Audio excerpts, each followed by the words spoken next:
கற்றது உலகளவாகவும் கல்லாதது கைமண்ணளவாகவும் இருக்கட்டும்.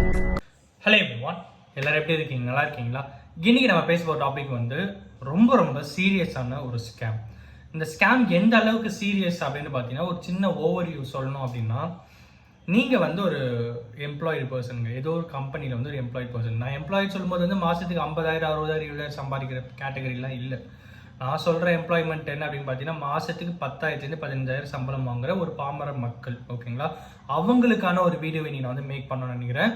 நீங்கள் அந்த மாதிரி யாராவது ஒருத்தராக இருக்கீங்களானால், இல்லை உங்களுக்கு தெரிஞ்சவங்களோ ஃப்ரெண்ட்ஸ் சர்க்கிளோ ரிலேட்டிவ்ஸ்லையோ யாராவது ஒருத்தர் அந்த மாதிரி இருக்காங்க, அவங்க வந்து ஒரு ஷூ கம்பெனி எல்லாம் வேலைக்கு போயிட்டு இருக்காங்க, இல்லை லெதர் கம்பெனி எல்லாம் வேலைக்கு போயிட்டு இருக்காங்க, ஒரு செல்ஃபோன் பார்ட்ஸ் கிரியேட் பண்ணுற கம்பெனியில் வேலைக்கு போயிட்டு இருக்காங்க, மாதம் ஒரு 10,000 15,000 சம்பளத்துக்கு கிடைச்சா போதும்னு சொல்லி லைஃப்பை ரொம்பவே ஸ்ட்ரகிளாக ரொம்ப சேலஞ்சிங்காக ஃபேஸ் பண்ணிட்டு இருக்கிற ஒருத்தர் நீங்களா இருக்கீங்களானால், இல்லை உங்களுக்கு தெரிஞ்சவங்க யாராவது ஒருத்தர் இருக்கீங்களானால் உங்களுக்கான வீடியோ தான் இந்த வீடியோ.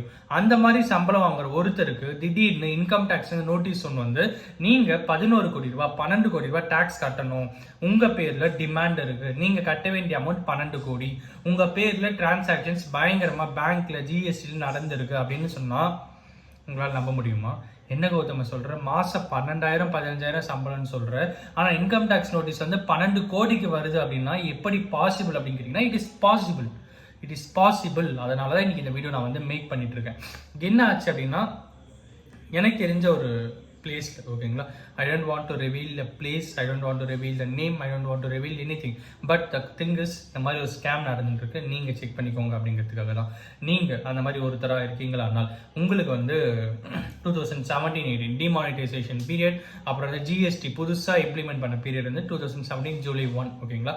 ஸோ அந்த பீரியட்ல உங்ககிட்ட யாராவது ஒருத்தர் வந்து உங்களுக்கு தெரிஞ்சவங்களையோ ஃப்ரெண்ட்ஸ் சர்க்கிள் ரிலேட்டிவ்ஸ்லையோ உங்க கம்பெனில உங்க கூடவே ஒர்க் பண்ணிட்டு இருக்கு யாராவது ஒருத்தர் உங்ககிட்ட வந்து, நீங்க எங்கிட்ட பேன் கார்டு ஆதார் கார்டு உங்களோட கொடுங்க, நான் அதை வச்சு உங்களுக்கு வந்து ஒரு லோன் வாங்கி தரேன். என்ன லோன் அப்படின்னு பார்த்தீங்கன்னா, மகளிர் சுய உதவி குழு லோன் நான் வாங்கி தரேன் அப்படின்னு சொன்னா, நீங்க டிமானிட்டைசேஷன் ஆல்ரெடி போயிட்டு இருக்கு, கையில காசு கிடைச்சா போதும் அப்படின்னு சொல்லிட்டு பேன் கார்டையோ ஆதார் கார்டு ஜெராக்ஸ் கொடுத்துருந்தீங்க அப்படின்னா, தயவு செஞ்சு உங்க பேன் கார்டை எடுத்துட்டு போயிட்டு நியர்பைல இருக்கிற ஜிஎஸ்டி ஆஃபீஸ்லையோ இல்லை ஒரு ப்ரௌசிங் சென்டரை போயிட்டு ஜிஎஸ்டி வெப்சைட் ஓப்பன் பண்ணி அதில் உங்கள் பேனுக்கு அகைன்ஸ்டாக ஏதாவது ஜிஎஸ்டி ரெஜிஸ்ட்ரேஷன் நம்பர் ஓப்பன் ஆயிருக்கா அப்படிங்கிறத செக் பண்ணிக்கோங்க.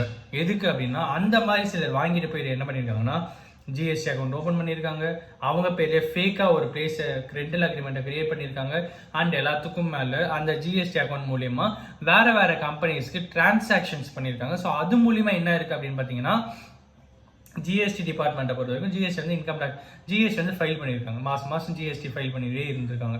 இது நான் வந்து உங்களுக்கு அது வந்து இன்டெப்த்தாக நான் இன்னொரு வீடியோவில் வந்து மேக் பண்ணுறேன். ஜிஎஸ்டியில் ரிட்டர்ன் ஃபைல் பண்ணுறாங்க. அதாவது என்னன்னா, இப்போ நான் தான் இருக்கேன், நான் வந்து என்னோட பேன் கார்டு ஆதார் கார்டு யார்கிட்ட ஒருத்தருக்கு தெரியாமல் கொடுத்துட்டேன். அவர் என்ன பண்ணுவார்னா, கௌதம் அப்படிங்கிற ஒரு பர்சன் வந்து இன்னொரு பர்சனுக்கு சேல் பண்ணியிருக்காரு, அவர் வந்து ஒரு பிஸ்னஸ் பண்ணுறாரு, நான் பிஸ்னஸே பண்ண மாட்டேன், ஆனால் இன்கம் டேக்ஸ் டிபார்ட்மெண்ட் பொறுத்த வரைக்கும் ஜிஎஸ்டி டிபார்ட்மெண்ட் பொறுத்த வரைக்கும் நான் பிஸ்னஸ் பண்ணுற மாதிரி ஒரு ரெஜிஸ்ட்ரேஷன் கிரியேட் பண்ணி நான் வந்து யாரோ ஒருத்தருக்கு டேக்ஸ் போட்டு கொடுத்துருக்கேன் அப்படின்னு சொல்லி என்ன ஆயிருக்குன்னா, ஒரு கட்டத்தில் அந்த டேக்ஸ் அமௌண்ட் வந்து 12 கோடிக்கு மாதிரி இருக்கு. நான் வந்து 12 கோடி கவர்மெண்ட்டுக்கு கட்டணும் அப்படிங்கிற மாதிரி ஜிஎஸ்டியோட ஆன்லைனில் என்னை பற்றின டீட்டெயிலில் யாரோ ஒருத்தர் தெரியாமல் பண்ணுறான், தெரியாமல் இல்லை தெரிஞ்சே பண்ணுறான்.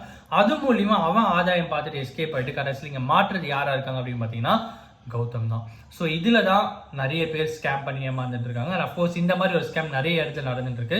இஃப் இன்கேஸ் நீங்கள் மகளிர் சுய உதவி குழுக்காக யார்கிட்ட ஒருத்தர்கிட்ட பேன் கார்டு ஆதார் கார்டு கொடுத்துருக்கீங்கனால், தயவு செஞ்சு நியர்பை ஜிஎஸ்டி டிபார்ட்மெண்ட்டை போயிட்டு உங்கள் பேன் நம்பரை காமிச்சு இதுக்கு அகைன்ஸ்டாக ஏதாவது ஜிஎஸ்டி ரெஜிஸ்ட்ரேஷன் நம்பர் இருக்கா அப்படிங்கிறத செக் பண்ணிக்கோங்க. இஃப் இன்கேஸ் அந்த மாதிரி இருக்கிறதுனால யார்கிட்ட டீட்டெயில்ஸ் கொடுத்தீங்களோ அவங்க அகைன்ஸ்டாக கம்ப்ளைண்ட் கொடுங்க. அப்படி இல்லாத பட்சத்தில் ஜிஎஸ்டி ஆஃபீஸில் சைபர் கிரைமில் போயிட்டு இந்த மாதிரி ஒரு இஷ்யூ நடந்திருக்கு அப்படின்னு சொல்லுங்க.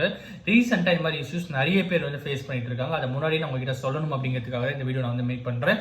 இது அப்சல்யூட்லி ஒரு ஸ்கேம் அவேர்னஸ் வீடியோ அப்படிங்கிறத தவிர்த்து it is not going to make anything happen அப்படின்றத சொல்லி இந்த வீடியோ நான் முடிச்சுக்கணும் அப்படின்னு நினைக்கிறேன். அண்ட் அஃப்கோர்ஸ் இந்த வீடியோ யாருன்னா ஒருத்தருக்கு நாலேஜ் ஷேர் சொல்லி நான் நம்புறேன். Thank you so much.